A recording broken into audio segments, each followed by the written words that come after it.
Welcome to The Perfect Stool, Understanding and Healing the Gut Microbiome.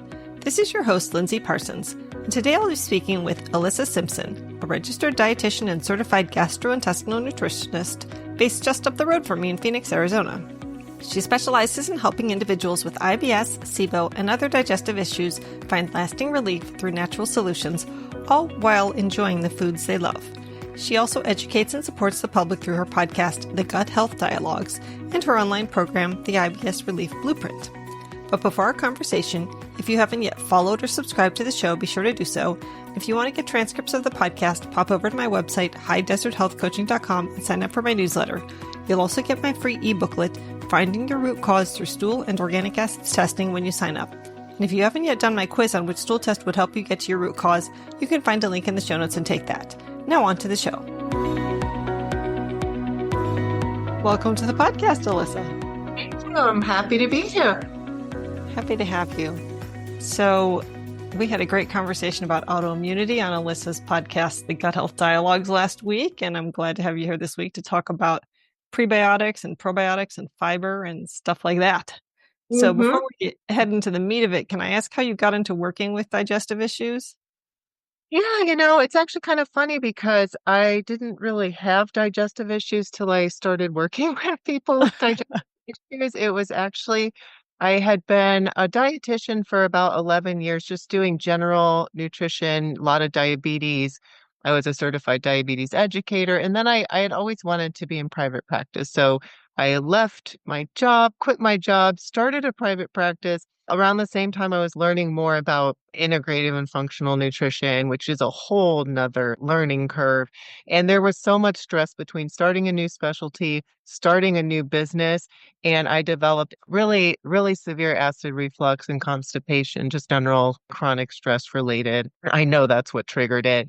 And then the whole landslide that came with that of food sensitivities, and then learning how to really manage my stress as the root cause. And it's been a journey because I was initially like waking up, it was affecting everything, my sleep, because I couldn't fall asleep because I was coughing from the reflux, and it was affecting, my throat was sore all the time. And I actually was downing Pepto-Bismol in between clients, and I thought, I'm a gut health dietitian. What am I doing? So I did end up getting more interested. I was focusing on integrative and functional, but that made me really start to focus in on gut health. And it's been a journey. And even most recently, everything's been under control and managed, but I'm still learning more. One of the things I learned about recently was vagal nerve stimulation. And so now I'm doing that. And that kind of has brought me to a whole new level of calming my nervous system. So that's my story. And I am now focusing mostly on, I think I just, as a result of having the connections I have, a lot of the people that find me, they don't know what's wrong with them. They've seen a gastroenterologist. Maybe they have, maybe they haven't. A lot of them have, just because I have a lot of gastroenterologists that refer to me, but they're just still having issues and they don't know why. So if that's that's kind of the person I'd help. And often those are functional issues, especially if there isn't something that's been structurally diagnosed. So we're looking at IBS, SIBO, things like that. Yeah. So for people with SIBO or EMO, intestinal methanogen overgrowth, first of all, do you recommend probiotics while treating SIBO or EMO, or is that something you like to leave for after treatment, or is it part of the treatment itself?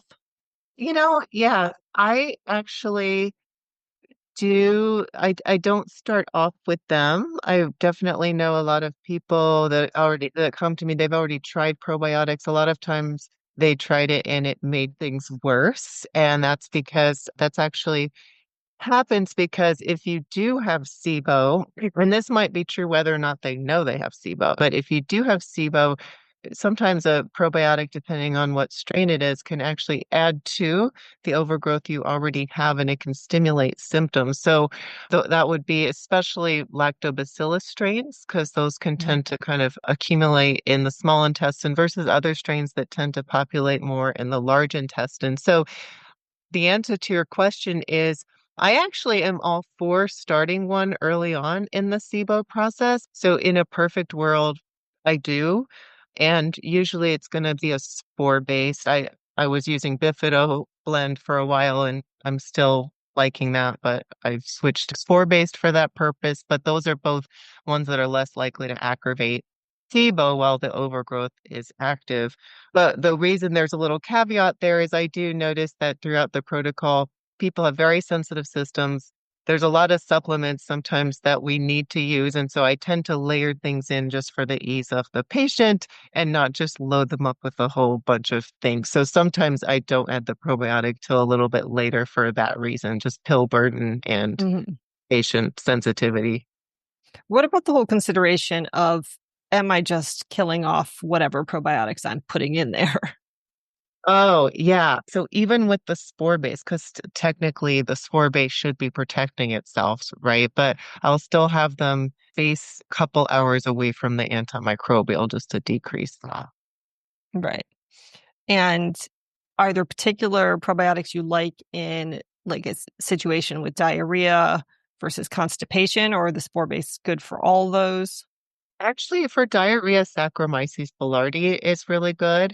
So a lot of times, especially if somebody really has no idea what's going on yet. So typically with that person, I'd want to do a stool test and a SIBO test just right off the bat, unless they've had one already. But I'll just start them up on the Saccharomyces boulardii sometimes because sometimes that can be really helpful in calming down the diarrhea. Hmm. I'm curious how you dose that because I just heard Lucy Mailing talking about using it when you're on antibiotics, 2 pills 3 times a day, which was the highest dosing I'd ever heard about for S. boulardii. I do two and two. 2 and 2? Okay. Yeah, Yeah, I was curious. Okay. yeah, quite a lot, but Yeah. Well, if you yeah, want to get that diarrhea under control, I know it has been studied in traveler's diarrhea and such. yeah, yeah, exactly. And what about with hydrogen sulfide SIBO, which I recently found out has now been renamed ISO or intestinal sulfide overproduction? Are there probiotics? For that one, I would just do the same. I haven't seen much on researching probiotics for hydrogen sulfide SIBO, so I would go with the general because it's still a type of SIBO, so it's an overgrowth in the small intestine. So I would still be cautious with lactobacillus in that case. And Yeah. uh, yeah. And what about constipation? Is there one you like for that? Or just spore based? Yeah. So for constipation, yeah, there's actually some strains that are more beneficial in general. So the Lactobacillus reuteri would be the one that I most commonly like with that. And then usually because again, I'm adding this in a little bit later in the protocol, so I'll probably try to include some other probiotics as well. But if there's someone that's constipation prone, Like the BioGuy gastrus one or yeah. yeah, the bio It's I guy guess it's one. it's Yeah, Cactus or gastrus, I guess. Both of them have that. It's like DSM something something. 5 right. years after that. Yeah, unfortunately, we don't have too many products to choose from with that. So that's the one I use as I well. know. I keep wondering whether that one's like patented or whether you can get a hold of it. Yeah. Yeah. If I ever make my own probiotic.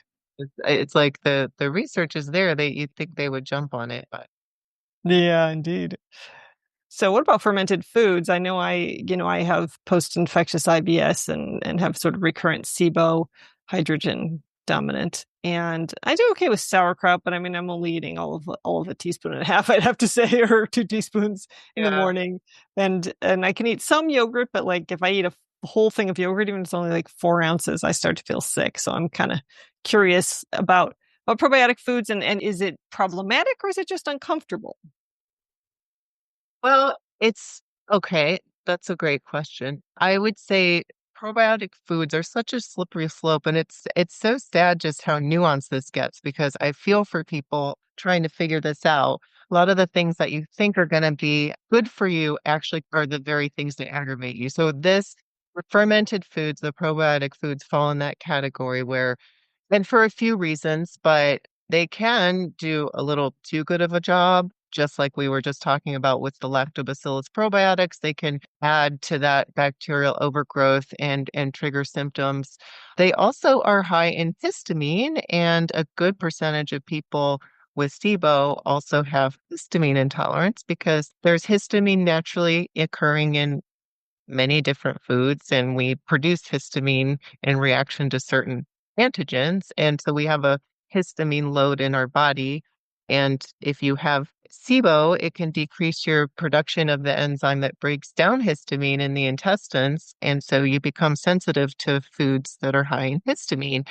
Fermented foods are in that category. So anything aged actually can build up in histamine. So that's probably the most common reason people feel bad or get symptoms when they have a fermented food. Is that the type of, is it a histamine like reaction? Do you feel like it's bloating? No, it's more like bloating, and I actually feel nauseous when I eat too much yogurt. And this happened too when I made my own Bifido yogurt out of the Evivo strain, the Bifido Okay. infantis. Okay. And you think the lactose was low, so that's not It was a back. coconut yogurt. Okay. Okay. Yeah. Even with the Bifido yogurt. Okay. Yeah. So I don't Yeah. know. I just think maybe I just have that gut ready to ferment things and Yeah, it is a slippery slope, and I almost never start somebody out with fermented foods, but they are a wonderful thing for maintenance as you ease into right. that, start low and go slow. So I'm a huge fan of them in general. Don't use them very much because I'm working with people who are not well, and we need to fix them first so that they can get back to those things. But I do think that fermented foods are just really a great way to populate and keep and maintain good bacteria, maybe even Mhm. more so than probiotics, because I think I don't know why, they just seem to do better. And I've seen that in the research as well as far as maintaining. What Yeah. fermented foods do you like to eat personally? Well, I like kombucha and sauerkraut. Those are my two favorites. And I like kimchi, but it's a little less convenient. You have to make it Mhm. or you can buy it, but it's even less convenient to buy to find all the time. So how about you? Yeah, sauerkraut is my go-to, and I've been trying to make the Bifido yogurt, but by that I mean I've made one successful batch and one not so successful batch. And it took me Okay. about a month to get through it, and you're supposed to eat it within 3 days. But if I ate that much Bifido yogurt in 3 days, I would be a balloon. So anyway, Right. Yeah. Yeah, that's why the practicality plays in for sure. yeah. I mean, and So it required a high level of sterilization because it ferments for like 36 hours. So yeah. the very first batch was totally unsuccessful, was a pile of mold. Then the second batch, I'm literally dipping every single thing that's going anywhere near it in boiling water before I do it, including the plastic tops and all these things. I'm thinking, great, I'm going to be eating microplastics, but mostly that would or just in glass jars, so it was just over the top. But yeah, crazy Oh amount my God. effort went into this. So the more times I do it, I'm sure the easier it'll get. But I don't want to make Yeah. the mistake of having a moldy batch again because after 24 hours, I was very disheartened that I had lost Oh gosh. Yeah, absolutely. a Yes. packet of my $85 probiotic and Yes, I know. all the effort. So fiber and prebiotics are another area that can be tricky, especially in constipation, because my standard advice for people who are constipated is to get more fiber, or I shouldn't say my standard advice, the standard advice. But in my experience, people with emo can't really tolerate fiber. So what else do you use to help them poop?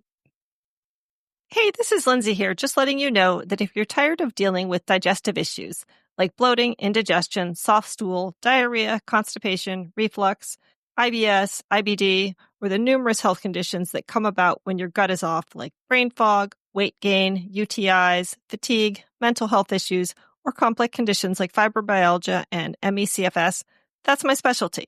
With my 3 or 5 session gut health coaching packages, we'll discuss different stool and functional medicine tests to find out the root cause of your symptoms. I'll interpret the results and provide clear explanations, empowering you to make informed choices for your gut and overall health. And together, we'll develop a customized action plan based on your test results so you can find relief and regain your health and vitality.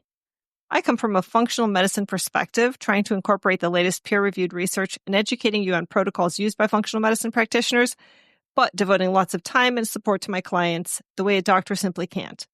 If you're interested in a 3 or 5 session coaching package, you can sign up for a complimentary 30-minute breakthrough session. Or if you can only afford one appointment at a time, you can book an initial 60-minute consultation. Links for those are in the show notes. Now back to the show. Yeah, again, it's one of those things that you would think that going and eating more fiber would help, but absolutely with emo, it can make you worse, cause lots of bloating. Yeah, so first of all, we want to think about why are we not tolerating it? So you're presenting the question as you know you have emo. We just want to make sure that we're talking about ways to help you poop, but we also want to circle back around to the root cause. So maybe you know you have emo. If you don't know why you're so constipated, or if you don't know why you're not tolerating fiber, a lot of people will say, oh, I can't handle fiber. I know it tips me over the edge. You do want to look deeper and evaluate why that is and ultimately address that. So that's the sort of things we can help with. But the next step, I would say, first of all, think about what is the fiber source. So it can seem like all fibers are a problem because a lot of our high fiber foods are actually high in FODMAPs, fermentable carbohydrates, that are, the most gas producing types of fibers. So it may be that following a low FODMAP version of a high fiber diet would help calm symptoms. And I do see that with lots of my clients, they feel like they can't tolerate fiber because maybe they've tried a fiber supplement, which are just notorious in general for triggering bloating and symptoms in people with IBS or SIBO, or the foods that are high in fiber, like bran and beans, and all those foods aggravate you, so you think it's the fiber.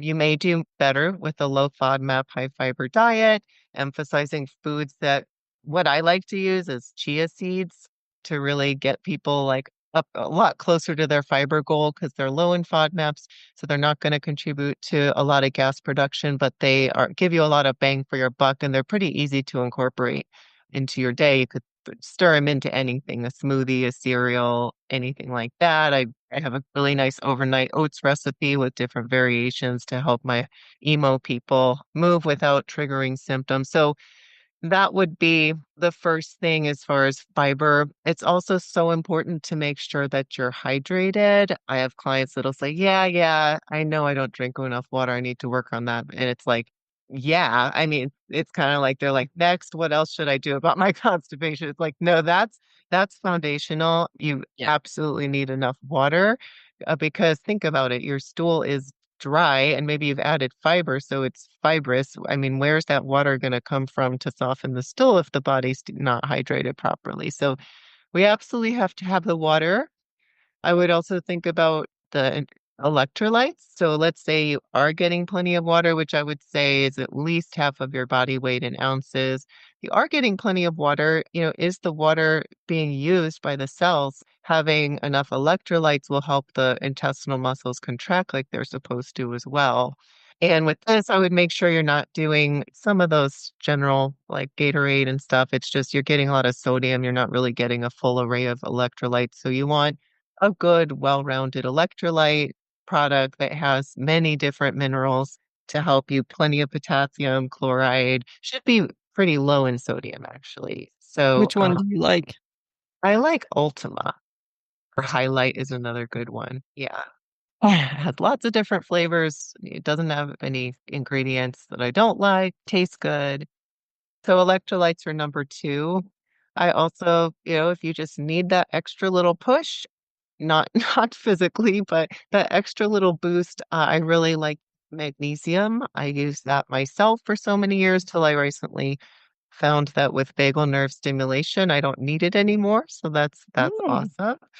That little side note there. Yeah, I would suggest if you haven't used magnesium, and I mean specifically magnesium oxide or maybe magnesium citrate, the other forms of magnesium aren't well, they're actually better absorbed, which means they're not going to help stimulate a bowel movement as well. We start around 400, 500 milligrams, but one of the keys with magnesium is you might need more than that. So understand, I yeah. would still start there because if you get too much, you're not going to be happy with that result either. Yeah. Well, Have the flush opposite. of the system. Yeah.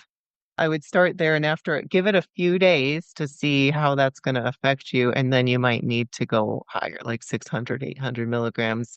And if you Mhm. do need to go that high, again, circle back to the root cause because usually there's something else that should be addressed. So in my situation, I had to use 400 milligrams of magnesium for years to stay regular. And then started doing the vagal nerve stimulation. The vagal nerve is just the nerve connecting your brain and your gut. And it's that connection that allows the brain to tell the gut to do all the things that it's supposed to do, including motility. And wow, yeah, after just like a few weeks doing that, I haven't needed to use the magnesium since then. So I think that that really Uh-huh. helped. I think initially stress triggered a lot of my issues, and then I think that must have helped to retone the vagal nerve, Yeah. So what did you do to stimulate it? the true vagal nerve stimulator. Is that an electric signal? Yeah. Yeah. It's kind of like, like the TENS machines that will stimulate a Right. muscle, but it's not a TENS machine. But you put it on your neck right here and like right where you take your pulse, that's where you put it. Mhm. And you can feel the stimulation, you can feel the tingling, and it goes for 2 minutes. You do it twice a day. The research actually had the test subjects build up, titrate up to 6 minutes twice a day. So you could choose to go by that, but the thing turns off after 2 minutes. So I just did Mhm. that twice a day. Yeah, I'm just amazed. So I wanted to try it myself before I recommend it to clients. And now I'm Mhm. starting to recommend it to clients and Cool. to your audience and whoever else might benefit. Yeah, I had somebody on the podcast ages ago talking about something that both could be used as a stimulator for the vagus nerve. I think it was a frequency specific, I'm forgetting the third word, FSM, frequency specific Yeah. microcurrent. Uh, And but it was a device like that that could both stimulate the vagus nerve or be used on the abdomen or that kind of thing. I've done that got it. Okay. for other purposes.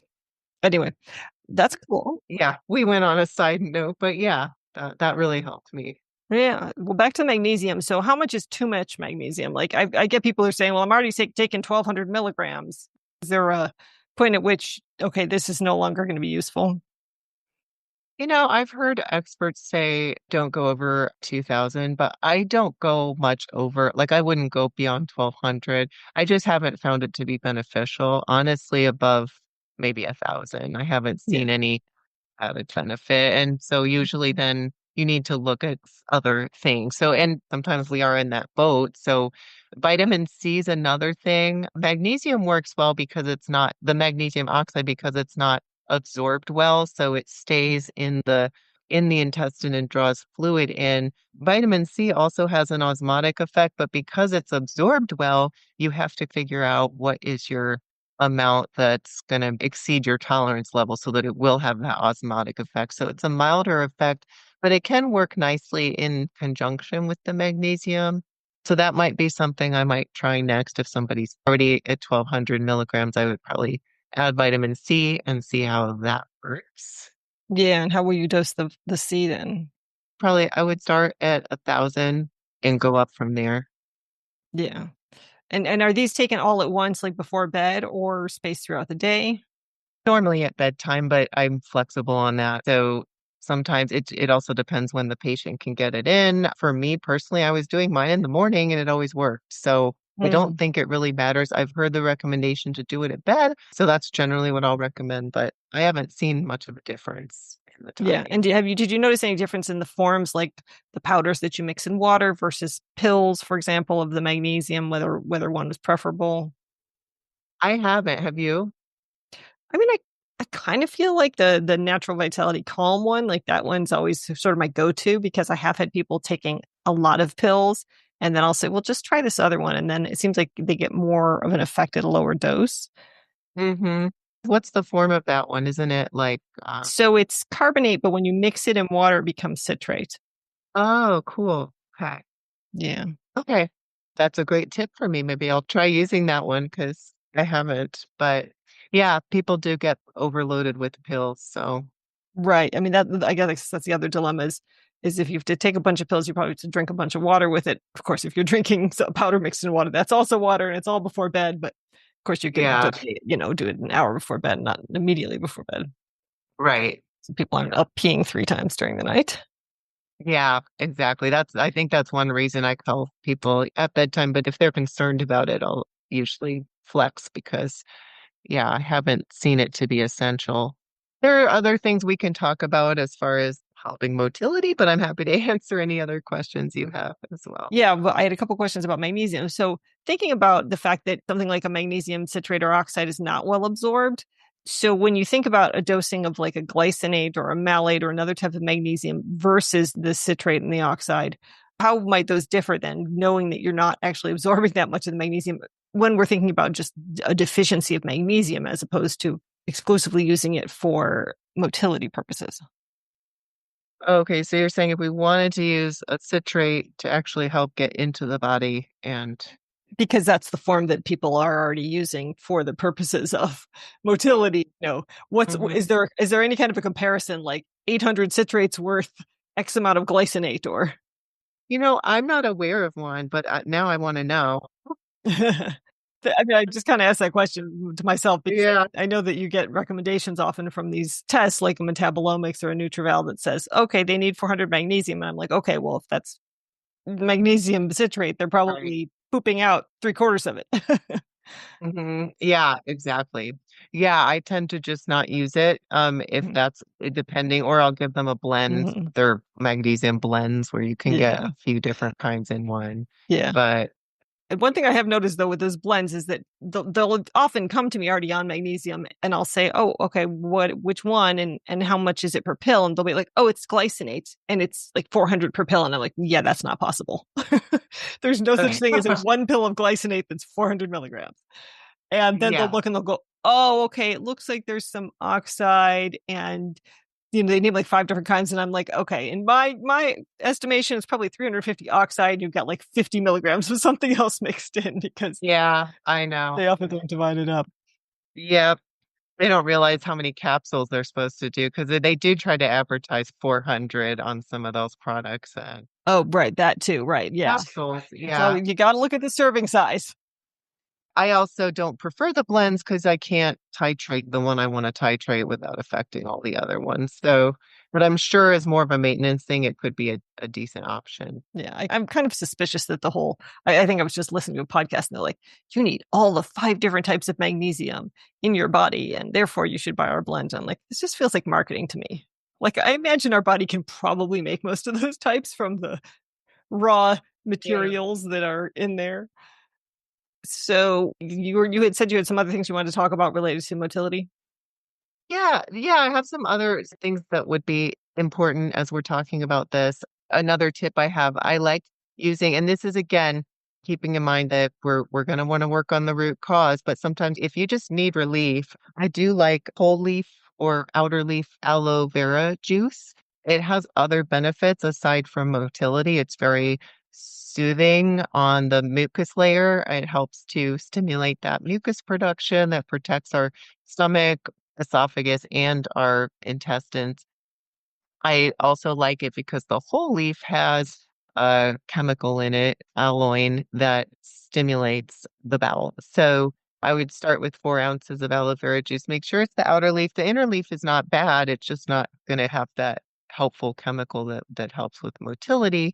Maybe start with 4 ounces. You can have more than that, but again, see how that's going to affect you per day after a few days. So I like using that one sometimes, especially when we're talking about people who can't handle a lot of fiber. So maybe we're working on building up the fiber, and that can help as well. And is this something they find at like a health food store, or do you find that at normal grocery stores? Sprouts around here is what we have that where I find it. I like the Lily of the Desert brand. Yeah, usually at a health food store, you probably have a better chance. Alyssa's my neighbor in Tucson. I mean, I'm in my neighbor in Arizona. She's up in Phoenix. Yes. Yep. Yeah. Yes, Yeah. So we have Sprouts. we do. I love sprouts. Yes, Yeah. but it's a health food store. And so any health food store would probably have aloe vera juice. Sometimes they try to do you the favor of flavoring it. Watch out for that because they may add lemon juice. And if you have GERD, that might trigger you. Be careful of that. Any other motility tips, or was that the last one? The squatting position or the Hmm. squatty potty. So when we're sitting on the toilet, we're actually not in the proper position. And so we actually have kind of a kink, like between the angle and the rectum, there's a little bit of a kink. And so that's helpful when you're trying to hold it in on your way to the bathroom. But when you want to actually have a bowel movement, having your feet up so that your knees are above your hips will basically open up that angle between the rectum and the anus to allow for a better bowel movement. So you can start out with a stool. If you just have any stool you can put your feet on, but the squatty potty, especially if this is a major issue for you, is not a major investment and definitely something to consider. I think that's pretty important for people who are shorter, right? Because they can't really get into that Hmm. position otherwise. Yeah. Not a typical toilet. Yeah. Hmm. Okay, so what about introducing fiber? And, are there particular forms that are easier than on the people Oh, who yeah. are a little bit fiber intolerant? Yeah, so I like sun fiber, the partially hydrolyzed guar gum. That is the most researched and the gentlest I find. I use it with my SIBO people, my emo people. They could be bloated like crazy, and I'll still use it. Maybe do some other things to calm their bloating first, but you just start low and go slow with it. So you could Mhm. start at maybe a third of the dose, or if you're super sensitive, a quarter of the dose, and maybe every week go up an increment if you're super sensitive. But the reason you would want to take it is it does start to add a gentle fiber. So again, if you've tried a fiber supplement, any of those out there, like a lot of the common ones, Metamucil, Citruscell, like all these things that are recommended to people with IBS and it triggered you, most people do pretty well with this PHGG. And I have a lot of my clients that they are just like, never not going to use this. I love it so much. And I'm like, Mm, you could maybe graduate to a different fiber in time, but that's how well it's tolerated. And then another one would be acacia fiber that yeah, people do pretty well with too, even the most sensitive people. yeah. Are there any prebiotics that you particularly like other than getting it from food? Yeah, so prebiotics is here in this whole conversation about the like slippery slope, right? So everything I said earlier about fiber and FODMAPs, like the things that are supposed to help you can actually aggravate you when there's a bacterial overgrowth. And so prebiotics are in that category because a lot of the times it's FOS or GOS or inulin or prebiotic ingredients, and those can be the harshest and the most likely to bloat and cause symptoms. So I'd say starting with most sensitive, you said other than foods, but I would probably start with foods for the most sensitive Mhm. people, like the green bananas, the cooked and cooled potatoes. So resistant starch. Yeah, the resistant starch, maybe even a cooled rice congee or something. But as a fiber supplement, when they're ready for some prebiotics, I like Paleo Fiber RS because it is basically like starting them with foods, a little more potent, but it has, I mean, the ingredients are green banana flour and potato starch, and there's one other ingredient in it. So Paleo Fiber RS Mhm. is my favorite kind of, or so I would either do that as a prebiotic, or you can lean on polyphenols, which are the components in brightly colored plants, fruits and vegetables that give them their antioxidant benefits, but they also have a very gentle prebiotic effect, but it's a non-fiber. So it's a wonderful thing to start with so that you could do it with foods or with a supplement. There's sometimes I'll just recommend polyphenol nutrients, which is by Pure Encapsulations, because if the person needs a multivitamin, that way we're getting some polyphenols in there. And then from foods, you can use things like green tea and cranberries and blueberries and olive oil for polyphenols. Yeah, I've been trying to do this gut shake that I stole from Mark Hyman. It's like pomegranate. I maybe get it in once a week myself, but it's like pomegranate powder. I use cranberries rather than the cranberry powder, just use frozen cranberries and matcha green tea powder. And then I'm Oh, lovely. taking protein powder too. And the original formula, I think, has collagen and glutamine and butyrate and all that other stuff, but I'm sort of selectively using the things that I need myself. So, do you have unspecified gut health issues and haven't gotten tested yet, or diagnosed SIBO, IBS, IBD, or Candida? My newest supplement, Serum Bovine Immunoglobulin, or SBI powder, may be the perfect thing to try. In a randomized, double-blind, placebo-controlled study of adults with IBS-D, GI symptoms including loose stools, hard stools, flatulence, and incomplete evacuation were significantly improved with a 5-gram a day dose of SBIs after 6 weeks, and abdominal pain, bloating, and urgency were also significantly decreased after 6 weeks of use at a dose of 10 grams a day of SBI powder. It's basically the immune system of a cow derived from plasma and made into a powder, so it binds and neutralizes a wide array of pathogenic bacteria and fungi and carries them out with your stool without hurting your beneficial microbes like antibiotics or even strong antimicrobial herbs will.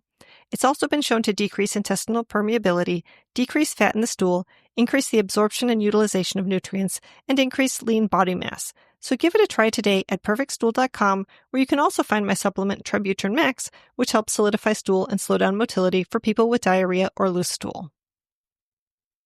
Yeah. Yeah. And then when the person's ready, I mean, once you clear the overgrowth, you can gradually add in less gentle forms of fiber. So then I do think it's a good idea. And one of my favorite tips is making a veggie mash, which if you're looking for another project, it takes a couple hours. It doesn't take all day. So you basically take 10 to I guess you could do probably 10 to 15 will work the best, different vegetables, and you blend them up.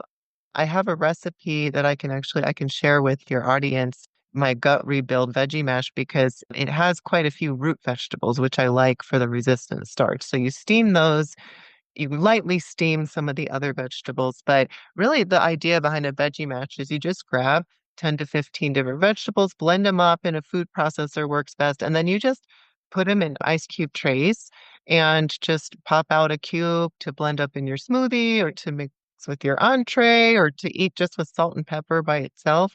And that way you get a diversity of plant fibers. So we're talking about fiber right now, kind of in the context of fiber amount, like getting enough fiber, but diversity of fiber is so important too for feeding a diversity of good gut bacteria. So I really like the veggie mash because even if you have Brussels sprouts in there, which are high FODMAP, and I think the low FODMAP portion is like one sprout or something, or or a fragment of a sprout, you will be able to tolerate a little bit in the veggie mash because the whole recipe only has a handful of each thing, and then it's making like weeks worth of quantities. I think it's like 10 ice cube trays you get out of it. So Yeah, I've heard that technique for reestablishing oral tolerance when you've had a lot of food allergies, like just a little bit of a bunch of different things.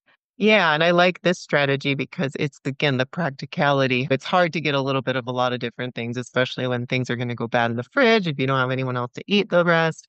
So, Yeah. And winter squashes are not exactly easy to cook unless you buy them pre-chopped or whatever in right, frozen. exactly. So I like mine is pretty root vegetable heavy. It has butternut squash, it has purple potato, it's colorful as well. It has a sweet potato in there. And yeah, I like that tip as well. Yeah.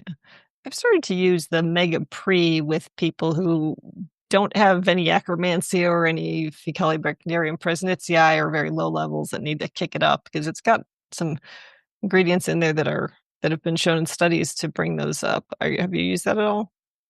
Yeah, that's so I'll usually if the person's really sensitive, I'll start with the Paleo Fiber RS, but I like to move to Mega Pre if I can, because I consider that ideal to use those ingredients but I will start at a low dose and gradually increase it once I see that they're doing okay with it.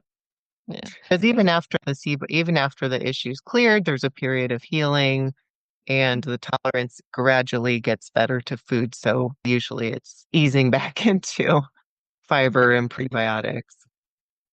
And what do you think about like colonics and enemas for people who've been chronically constipated? Well, I think sometimes whatever you need to do to get it out, it's fine. So I don't have any concerns with that. Do you? But I don't have an office that offers things like that. So it's not something that I refer people to. But I know that people who have offices that do that often are more big fans of such things.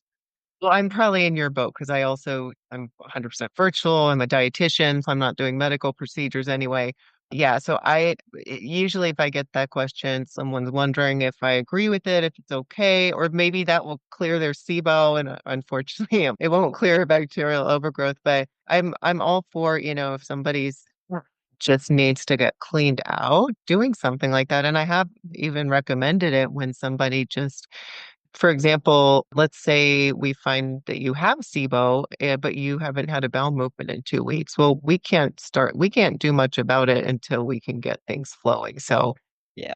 that could be a good use for it, just kind of get a jump start, and then we start with Yeah. the Yeah. Sometimes in that scenario, I've sent people to do a sea cleanse just to get everything washed out. And then I'm like, okay, then maybe because they're kind of desperate at that point if they haven't had a bowel movement in days or goodness, I don't think I've ever had anybody who said 2 weeks, but but if it's been a while and they're uncomfortable and they're backed up and they're bloated and they're in pain, then you just got to get that out of there.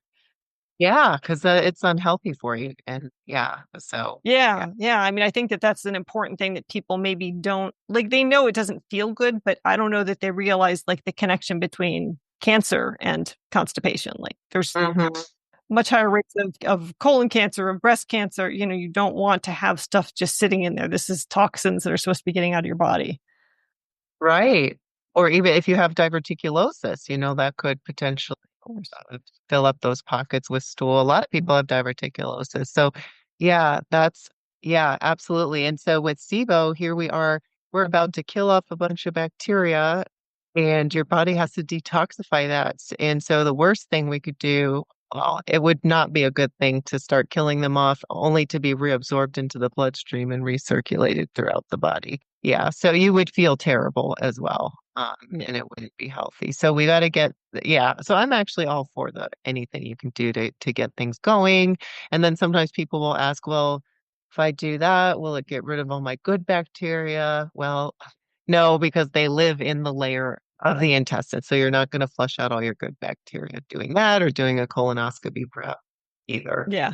I was a little bit worried about that myself, and I hesitated to do the colonoscopy and put it off for a few years. Also because I just didn't want to get a colonoscopy, but did the Cologuard, and then 3 years later thought, okay, I'm just going to suck it up and do the colonoscopy, and it wasn't bad, and I had a nice clean colon. I was happy to hear that, and no polyps. And Yeah, I mean, it would be nice if we could clear dysbiosis with just a nice colon prep or well, colonoscopy it is a prep. funny thing that's not that helpful, given that the elemental diet is something that seems to work for it. Which I guess obviously it's a little bit more extended than a colonoscopy prep in terms of time. Yeah, well, I think it's just like you're just clearing out the stool. I mean, the stool's not where the bacteria live. They live in the mucus layer. So you're not shedding the mucus layer. And the elemental diet is starving the bacteria in the small intestine. So, and in the large intestine, but yeah, they're resilient.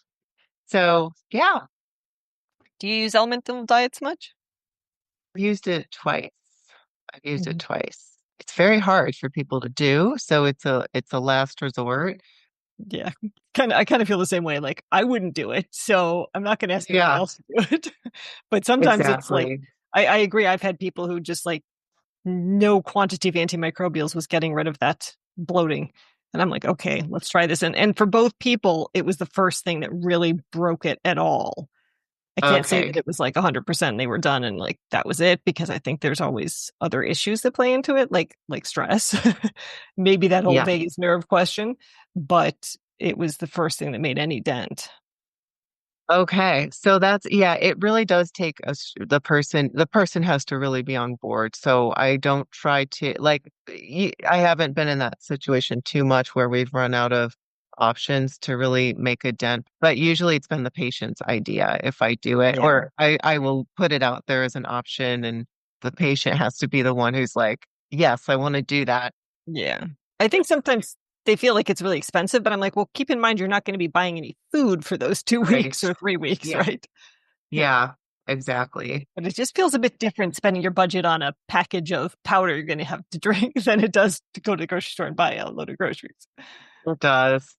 And the die-off is tremendous. I mean, the die-off is a problem anyway, but it's so Mhm. tremendous with the elemental diet. That's another thing. Not only you're only consuming liquid for 2 to 3 weeks, but die-off meaning that kind of reaction that happens when you Yeah. first start killing off the SIBO, and you like flu-like symptoms, and all kinds of symptoms can pop up. And so I've seen that in both people be pretty bad. The other thing is I have a lot of people who are underweight, and it's just not a good idea. Now, actually, in reality, if they do drink all the formula and they have malabsorption from the SIBO, they're probably getting better nourished with the element. Yeah, no, I've heard that for underweight people, they'll gain weight. For overweight people, they'll lose weight. Like that, it works itself out. Yeah, so I'll actually I use elemental shakes often as a supplement for underweight people so they can get the nutrients in, but not as the elemental diet is designed to work. Even though I know it will probably nourish them better, there's still all the issues of like the patient has to be on board with it. It's very difficult to do. And it's just concerning because if the person is already super underweight, it just makes you hesitant to turn their diet on its head in any way, especially Yeah. going on an all liquid diet. So, I have noticed, and just to send the word out there to people, that people get really kind of scared and desperate when they're losing weight and they're not trying to because of malabsorption related to SIBO. But I've never seen anybody that's like starved to death. Like they always gain the weight back eventually. Like once you start to turn things around in the gut, like the weight comes back on. They don't just fade away to nothing. yeah, yeah. When people really do that, it's like there's a certain level of desperation in a person who's been losing weight and just keeps Mhm, losing weight. Like they really get mhm. scared. Yeah. Yeah. I think it's scary if you don't know why it's happening and you don't know how to stop it, right? Yeah. Anything. So, You mentioned about having gastritis and constipation. I'm curious why those two tend to come together. gastritis and constipation, GERD and constipation. Yeah. Well, if you're chronically stressed, it can cause a slowing of motility, versus if you're acutely stressed, it can trigger diarrhea. These are very general statements, obviously, but in general, that's how the gut brain, the vagus nerve works. So I believe that my chronic stress at the time caused everything to slow down, and I was not mindfully eating. I was scarfing down my lunch, trying to pack in as many patients as possible, often missing lunch, eating in my car on the way home. I mean, so there is a lot of factors, and I still didn't know very much yet about any of this. Yeah, so I think it was a perfect storm for me with the GERD. I probably had chronic stress and acute stress and Hmm. wasn't being mindful of my eating because that's a big part too. If you're rushing and you're multitasking and you're not focusing on your food, then your brain isn't focusing on the food. So it's not telling the gut to produce enzymes and acid. And so food sits Right. there longer and then there's pressure on the lower esophageal sphincter and you get the acid coming back up. So it was a whole messy storm. Yeah, I was thinking that there might be a connection through the question of stomach acid, right? Like if you're stressed, you're probably not producing as much stomach acid, and then you're Yeah, I think that was a factor. right. And then of course low stomach acid can cause GERD. So Yes, I think that was part of it too. Yeah. yeah. So tell me about where people can find you and the stuff that you do. Yeah, I see people one-on-one over a virtual platform and help people walk through the process of figuring out what's going on in their gut from a functional perspective. So, especially if you've had lots of the standard testing and whether or not they found anything, but if you're still having issues despite, kind of the normal medical interventions, we can look deeper and we'll look at what's out of balance in your gut and we'll walk through the different phases with a personalized approach. I learned about your eating habits, I learned about your schedule and your family and what dinner's like with your family, and we just come up with a personalized approach that's going to work for each person. We look at everything else that's going on with your health so that everything is in line to support your goals, all of your goals holistically, and through just the use of simple strategies, diet changes, elimination and reintroduction of some sort usually. Maybe sometimes we're ramping up fiber or calories or whatever it might be in strategic supplements that, like I say, I tend to layer through in phases. And we work on getting not only calming the symptoms down, restoring more normal gut function, but also putting a maintenance plan in place so it doesn't just keep happening again and again to you. So that's what I do one-on-one. People can find me at nutritionresolution.com. So it's like a New Year's resolution. And I'll also provide the link to that veggie mash so that you guys can download that. If that sounds interesting, that's helpful for anybody who just doesn't have enough vegetables in their diet to get that diversity to feed a healthy microbiome, but it's especially helpful for sensitive individuals as well. And I'm on IG at Nutrition Resolution on Instagram. Okay, great. We'll put those in the show notes. That way people can find you easily. Any final thoughts before we go?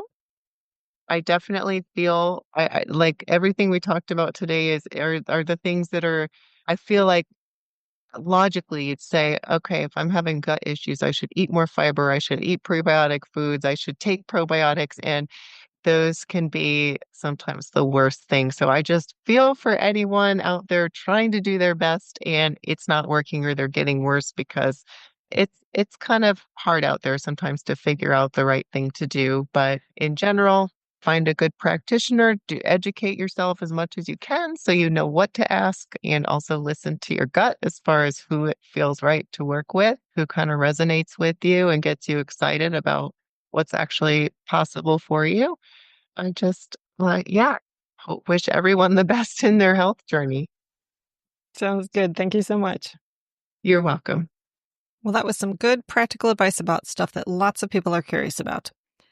If you'd like to support the podcast, you can buy supplements at a discount from my FullScript dispensary, order tests at a discount from my Rupa Health Lab store, or use my affiliate links to iHerb, which is available worldwide, or Amazon. And just a note that you can use my Amazon link to buy anything, not just supplements, and support the podcast.